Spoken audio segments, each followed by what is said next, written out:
마가복음 14장 22절에서 26절까지의 말씀입니다. 그들이 먹을 때에 예수께서 떡을 가지사 축복하시고 떼어 제자들에게 주시며 이르시되 받으라 이것은 내 몸이니라 하시고 또 잔을 가지사 감사 기도하시고 그들에게 주시니 다 이를 마시매 이르시되 이것은 많은 사람을 위하여 흘리는 나의 피 곧 언약의 피니라.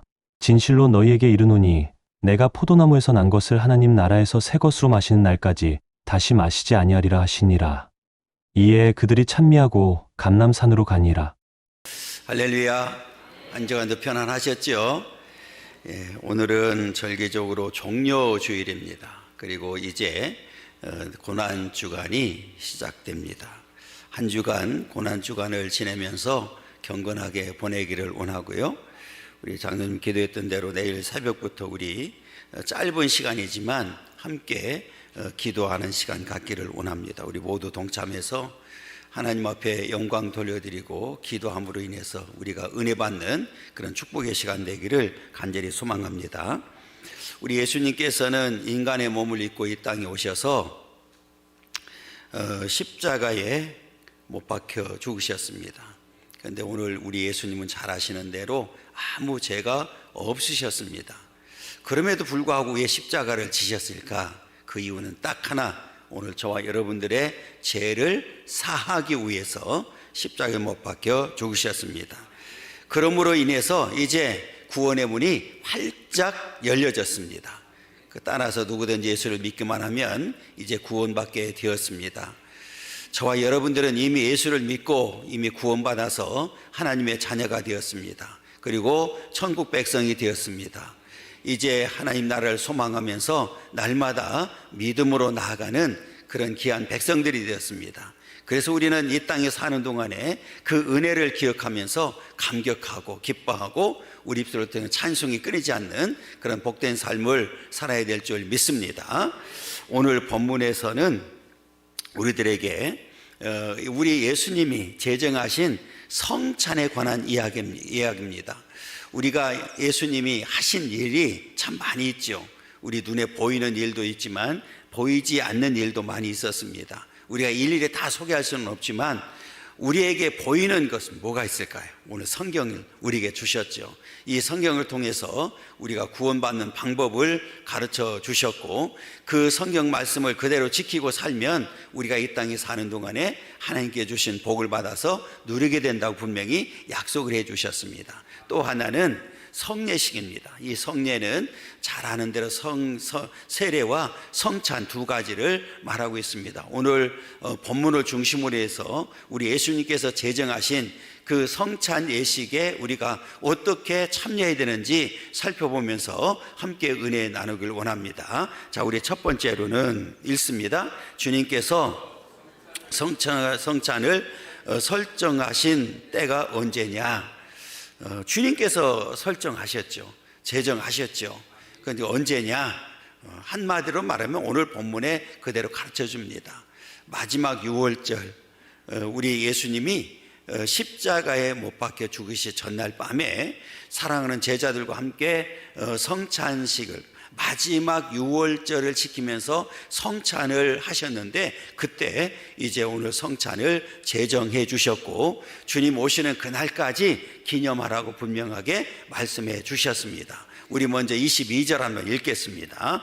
그들이 먹을 때에 예수께서 떡을 가지사 축복하시고 떼어 제자들에게 주시며 이르시되 받으라 이것은 내 몸이니라 하시고 그랬어요. 그들이 먹을 때 그랬거든요. 그러니까 오늘 이 본문은 예수님이 이제 그 마지막 6월절을 지키면서 제자들에게 떡을 떼어주는 그런 장면입니다.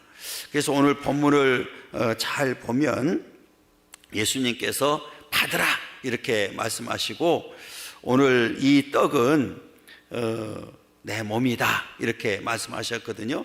그러니까 오늘 축사하시기 전에 떡 그냥 이렇게 우리가 이제 진열되어 있는 그런 상태고 그 축복하신 이후에 하나님 앞에 감사기도 하신 이후에 떼어준 떡은 오늘 예수님께서 분명히 말씀해 주셨습니다. 이것은 내 몸이니라 이렇게 말씀해 주셨습니다. 그렇기 때문에 이렇게 성찬의 떡은 그리스도의 몸을 상징하는 것으로 제자들은 그 떡을 먹음으로 인해서 이제 그리스도의 몸에 참여하는 자가 되게 되었습니다. 마찬가지로 오늘 저와 여러분들도 이렇게 이제 성찬식에 참여하면서 제자들이 떡을 먹음으로 인해서 그리스도의 몸에 참여했던 사실처럼 오늘 저와 여러분들도 이제 떡을 먹음으로 인해서 그리스도의 몸에 참여하게 됐다는 사실을 분명히 기억해야 됩니다. 그래서 이 일이 얼마나 중요한지를 우리에게 보여주고 있는데, 자, 고린도전서 10장 16절 읽겠습니다. 우리가 축복하는 바 축복의 잔은 그리스도의 피에 참여함이 아니며 우리가 떼는 떡은 그리스도의 몸에 참여함이 아니냐. 오늘 이 떡은 그리스도의 몸에 참여하는 일이고, 오늘 그 축복의 잔은 그리스도의 피에 참여하는 일이다. 이렇게 분명하게 말씀을 해 주셨습니다.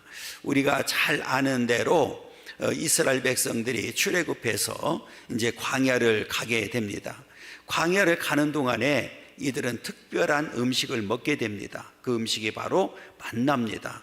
이 만나는 이스라엘 백성들이 얻은 양식이 아니라 하나님께서 특별한 방법으로 내려주신 양식입니다. 그런데 그 양식을 먹은 이스라엘 백성들도 영생에 이르지는 못했습니다.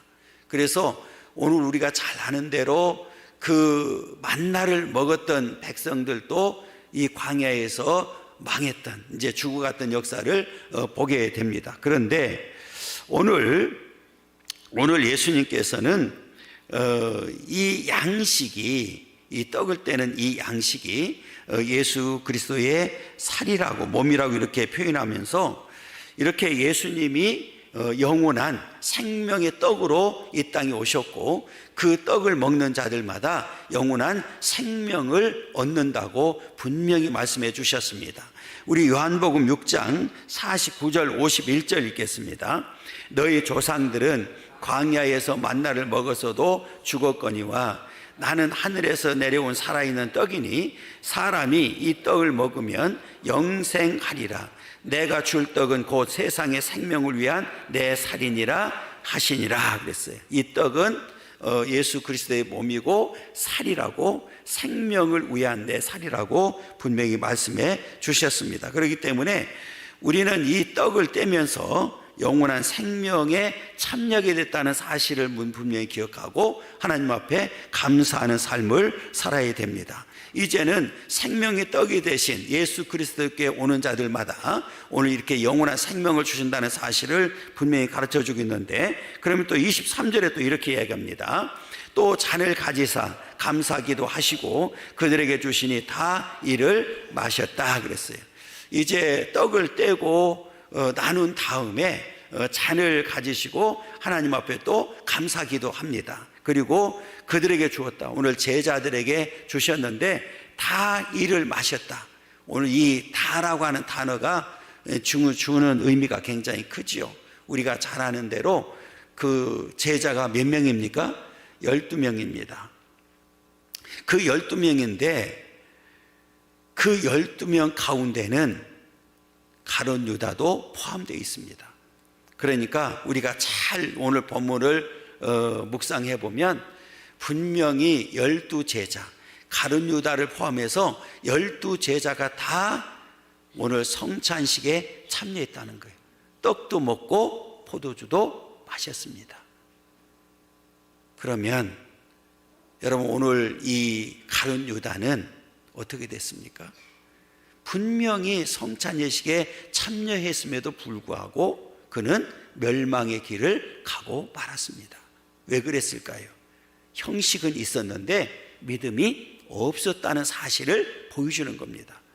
여러분, 오늘 우리가 성찬 예식에 참여할 때 가장 중요한 부분, 우리 형식 중요하죠. 그런데 더 중요한 것은 뭐냐면 내용입니다. 그 내용은 뭐냐? 믿음입니다. 오늘 반드시 믿음으로 참여하기를 간절히 소망합니다. 그래서 오늘 베드로는 가룟 유다를 이렇게 표현했습니다. 사도행전 1장 17절 18절입니다. 이 사람은 본래 우리 수 가운데 참여하여 이 직무의 한 부분을 맡았던 자라. 이 사람이 불의의 삭스로 밭을 사고 후에 몸이 곤두박질하여 배가 터져 창자가 다 흘러 나온지라. 이 사람 누굽니까? 가룟 유다입니다. 우리 수 가운데 참여했던 자다. 이 직무의 한 부분을 맡았던 자다. 우리가 돈꾀를 맡았던 자니까 이 사람이 예수님을 판 30에 예수님을 팔고 난 다음에 불의의 삭스로 밭을 샀지만 오늘 비참한 종말을 맞이하게 됐다. 이렇게 베드로가 분명히 정의를 하고 있습니다. 그러니까 오늘 이렇게 주님께 대한 믿음이 바르지 못하면 구원의 은혜에 참여할 수 없다는 사실을 우리는 분명히 기억하고, 이제는 우리가 이 성찬 예식을 참여할 때, 동참할 때 귀하게 여기고 믿음으로 참여하기를 간절히 소망합니다. 그리고 나서 또 24절에 이렇게 얘기합니다. 이르시되 이것은 많은 사람을 위하여 흘리는 나의 피 곧 언약의 피다. 언약의 피라고 분명히 말씀해 주셨습니다.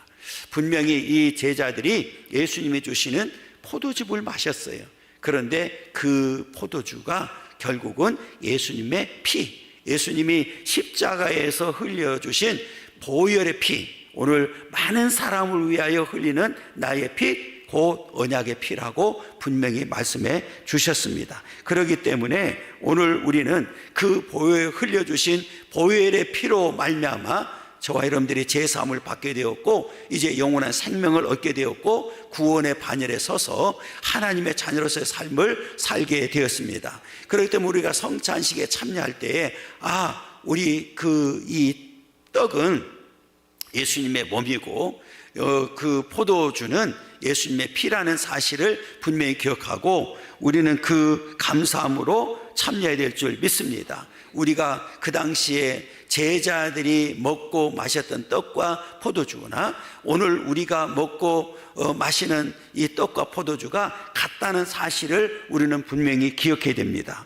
그러면서 25절에 보면 이렇게 얘기합니다. 진실로 너희에게 이르노니 내가 포도나무에서 난 것을 하나님 나라에서 새 것으로 마시는 날까지 다시 마시지 아니하리라 하시니라. 오늘 하나님 나라에서 새 것으로 마시는 날까지 다시 마시지 아니한다. 이 말은 두 가지 의미를 가지고 있습니다. 이제 예수님은 이 땅에 그 육신의 몸을 입고 이 땅에 오셔서 33년 동안 사셨습니다. 이제는 마지막 만찬, 마지막 유월절 만찬을 오늘 지켰다고 하는 사실을 가르쳐주고 있죠. 그러니까 오늘 예수님의 생애에서 마지막 만찬이었고, 또 하나는 구약에서 이루어졌던 이스라엘 백성들이 출애굽 이후에 지켜오던 유월절이 이제 완성되었다는 의미를 가지고 있습니다. 그리고 이제는 예수님이 이제 십자가에 죽으셨지만 3일 만에 부활하시고 승천하셔서 하나님 나라에 가셨는데, 그 하나님 나라에서 새 것으로 마시는 날, 분명히 질적으로 완전히 다른 오늘 성찬이 준비되었다는 사실을 우리에게 보여주고 있습니다. 그러면 오늘 저와 여러분들도 이제 끝까지 믿음을 지켜서 하나님 앞에 서게 되면 하나님 나라에서 오늘 새 것으로 오늘 성찬에 참여하는 날이 반드시 오게 됩니다. 오늘 우리는 그 날을 사모하고 기다리면서 하나님 앞에 믿음으로 살아야 될 줄 믿습니다. 그 나라는 이제 새 것이 주어지는 이 하나님 나라에서는 이 땅의 것과 완전히 다른, 그래서 영원한 생명과 기쁨이 있는 오늘 축제가, 오늘 성찬이 기다리고 있는 줄 믿습니다. 계시록 22장 2절에 보면 이렇게 얘기합니다. 길 가운데로 흐르더라. 강 좌우에 생명나무가 있어 12가지 열매를 맺되 달마다 그 열매를 맺고 그 나무 잎사귀들은 만국을 치르게 하여 있더라. 12가지 열매를 맺는데 달마다 그 열매를 맺는다. 우리는 이 생명나무의 열매를 먹고 그 나라에서 영원한 생명을 누리게 되고, 오늘 예수님께서 준비하신, 새 것으로 준비하신 새로운 성찬을 우리가 받게 된다. 오늘 그 날을 바라보면서 우리 이 땅에 사는 동안에 큰 소망 가운데 살아야 되고, 날마다 즐거워해야 되고, 기뻐해야 되고, 감사하는 삶을 살아야 될 줄 믿습니다. 우리 큰 두 번째로는, 우리들의 성찬 예식에 바로 참여하면 어떤 복을 받느냐. 첫째는 구원을 받습니다. 구원의 복을 받습니다. 그 을로 됐네요. 구원의 복을 받는다. 사실은 오늘 저와 여러분들이 이미 구원 받았어요. 구원 받아서 우리는 지금 성찬 예식에 참여하고 있습니다. 그런데 왜 구원의 복을 받는다고 말을 했느냐? 이거는 그 성찬 예식이 제정될 때의 상황을 설명하기 위해서 지금 이 말을 쓰게 되었는데, 우리가 잘 아는 대로 민족적으로 선택을 받은 이스라엘 민족이 애굽에서 430년 동안 종살이하게 됐습니다. 그 마지막, 해방되기 전에 마지막에는 이 바로 왕의 이 악함으로 인해서 이스라엘 백성들이 너무 많은 고난과 핍박을 받게 되었습니다. 더 큰 문제는 그 고난과 핍박 가운데 있으면서도 스스로 그 바로의 손에서 벗어날 수 없다는 데 있었습니다. 그때에 하나님께서는 80세 된 모세를 불러서 바로 앞에 세우게 됩니다. 그리고 모세를 통하여 명령을 하지요. 우리 백성은 이제 하나님의 백성으로서 우리를 놓아달라. 우리는 하나님 앞에 제사를 드려야 되는 백성들이다. 그런데 바로가 그 말을 듣지 않습니다. 그때 하나님께서는 그 9가지 재앙을 내렸습니다. 그럼에도 불구하고 오늘 바로 왕은 요지부동했습니다. 그때 하나님께서 모세에게 또 말씀하십니다. 이제 10가지 재앙을 내릴 텐데 그 재앙을 피하는 방법, 그리고 이스라엘 백성들이 구원받는 방법에 대해서 가르쳐주게 됩니다. 그 내용이 출애굽기 12장 27절 28절입니다. 읽습니다. 너희는 이르기를 이는 여호와의 유월절 제사라. 여호와께서 애굽 사람에게 재앙을 내리실 때에 애굽에 있는 이스라엘 자손의 집을 넘으사 우리의 집을 구원하셨느니라 하라 하매 백성이 머리 숙여 경배하니라. 이스라엘 자손이 물러가서 그대로 행하되 여호와께서 모세와 아론에게 명령하신 대로 행하니라. 할렐루야. 이 말은 이제 앞으로 다시 한번 돌려주세요. 애굽 사람의 재앙을 내리실 때에 애굽에 있는 이스라엘 자손의 집을 넘으사, 이게 6월절이죠. 넘으사 우리의 집을 구원하셨느니라. 이거는 방법을 가르쳤는데, 양을 잡아서 문설주에 피를 발라라. 그리고 그 누룩 없는 떡을 먹고 쓴 나물을 먹고 그 양고기를 먹으면서 절대로 집 밖으로 나오면 안 된다. 그때 오늘 이 모세와 이스라엘 백성들 전체가 그렇게 그대로 행했습니다. 그때 우리가 잘 아는 대로 바로 왕의 그 장자를 비롯해서 첫 그 생명은 짐승까지 다 죽는 일이 생겼습니다. 이쪽저쪽 통곡할 때에 오늘 이스라엘 백성들은 아무 일 없이 지났습니다. 그게 6월절의 놀라운 역사입니다. 그래서 우리가 이 성찬 예식에 참여하면서 반드시 기억해야 될 것은 뭐냐면 구원의 복을 받았다는 사실입니다. 구원의 복을 받았다. 이스라엘 백성들이 구원의 복을 받았던 사실처럼 오늘 저와 여러분들도 이렇게 구원의 복을 받게 되었습니다. 그럴 때에 오늘 이 바로가 이 모세와 아론을 부르지요. 빨리 나가라고. 그때서 10가지 재앙이 있은 이후에, 이 6월절이 있은 이후에 드디어 오늘 이 바로 왕이 이 백성들을 내보내는 역사를 보게 되는데, 출애굽기 12장 31절입니다. 읽습니다. 밤에 바로가 모세와 아론을 불러서 이르되 너희와 이스라엘 자손은 일어나 내 백성 가운데에서 떠나 너희의 말대로 가서 여호와를 섬겨라. 떠나라는 거예요. 떠나라고 이렇게 드디어 오늘 허락하는 모습을 보여주고 있습니다. 그래서 이스라엘 백성들이 이렇게 이제 애굽을 떠나서 가나안 땅을, 가나안 복지를 향해서 불과 구름끄덩이 인도를 받으면서 이제 이 출발하는 역사를 우리에게 보여주고 있습니다. 그러면서 명령을 합니다. 어떤 명령을 하느냐? 이 절기를 영원히 지키래요. 그 내용이 출애굽기 12장 24절입니다. 너희는 이 일을 규례로 삼아 너희와 너희 자손이 영원히 지킬 것이니. 그래서 예수님도 제자들과 함께 이 유월절을 지키게 되었습니다. 여러분, 오늘 이렇게 예수님이 지키셨던 유월절, 오늘 성만찬에 오늘 저와 여러분들도 참여하게 되었습니다. 바로 오늘 이렇게 예수님께서 저와 여러분들을 구원시켜, 이스라엘 백성들이 출애굽에서 구원받았던 역사처럼 오늘 저와 여러분들을 예수님의 그 보혈의 피로 말미암아 구원을 받았다는 사실을 분명히 기억하고 우리는 그 구원의 감격과 기쁨을 가지고 살아야 될 줄 믿습니다. 우리 두 번째로는 예수님과 하나가 됩니다. 요한복음 6장 55절 58절 읽겠습니다. 내 살은 참된 양식이요 내 피는 참된 음료로다. 내 살을 먹고 내 피를 마시는 자는 내 안에 거하고 나도 그의 안에 거하나니 살아계신 아버지께서 나를 보내심에 내가 아버지로 말미암아 사는 것 같이 나를 먹는 그 사람도 나로 말미암아 살리라. 이것은 하늘에서 내려온 떡이니 조상들이 먹고도 죽은 것 같지 아니하여 이 떡을 먹는 자는 영원히 살리라. 할렐루야. 자, 우리 예수님과 하나가 된다. 앞으로 다시 한번 돌려주세요. 자, 여기서 보면 내 안에 거하고 나도 그의 안에 거하나니 그랬어요.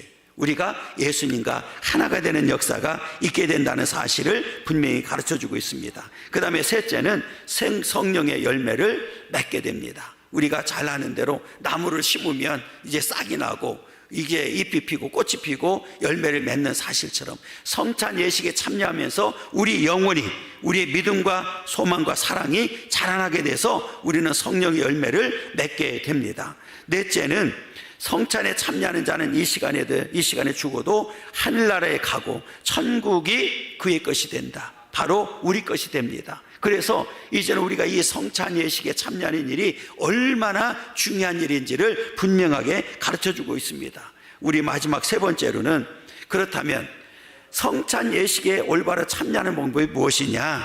여러분, 성찬 예식에는 세례를 받은 자들만이 참여하게 됩니다. 그러니까 앞에 말씀드렸던 대로 구원을 받아서 이제 구원의 감격과 기쁨을 가지고 사는 자들, 그래서 우리는 교회에 등록해서 6개월이 지나면 이제 학습을 받게 되고 학습을 받은 다음에 6개월이 지나면 세례를 받게 되었습니다. 우리는 이 절차에 따라서 우리는 예식에 참여하는 자들이 되어야 될 줄 믿습니다. 우리 첫째로는 감사하는 마음으로 참여해야 됩니다. 나 같은 죄인을 위해서 예수님이 이 땅에 오셨고 십자가 못 박혀 죽으셨다는 사실을 분명히 기억하고 우리는 하나님 앞에 먼저 이 구원받은 감격과 기쁨을 가지고 감사하는 마음으로 오늘 성찬 예식에 참여해야 됩니다. 두 번째로는 회개하는 마음으로 참여해야 됩니다. 이제는 예수님께서 나를 위해서 십자가 못 박혀 죽으셨어요. 그러면 나는 이제 구원받은 백성으로서 나는 어떤 마음으로 살고 있는지 하나님 앞에 하루를 살면서 오늘 지은 죄를 회개하고 회개하는 마음으로 오늘 참여하는 자가 되어야 된다. 셋째는 헌신을 결심하는 마음으로 참여해야 됩니다. 이제 지금까지 살아온 과정도 하나님 은혜였지만 앞으로 살아가면서도 내가 하나님 앞에 어떻게 살 건지, 나에게 주어진 이 몸과 내 또 그 건강과 또 내 물질을 통해서 오늘 하나님 앞에 내가 어떻게 헌신하며 살 건지를 분명히 결단하면서 우리는 참여해야 됩니다. 우리 마지막 네 번째로는 성령의 은혜를 간구하면서 살아야 됩니다. 성령의 은혜를 주시지 않으면 우리는 잠시도 살 수가 없습니다. 그래서 우리는 성찬 예식에 참여하면서 하나님의 은혜를 구하고 우리 은혜 가운데 참여하는 자들이 되어야 될 줄 믿습니다. 우리 모두는 성찬 예식에 바로 참여함으로 하나님께로부터 축복받는 시간 되기를 간절히 소망합니다.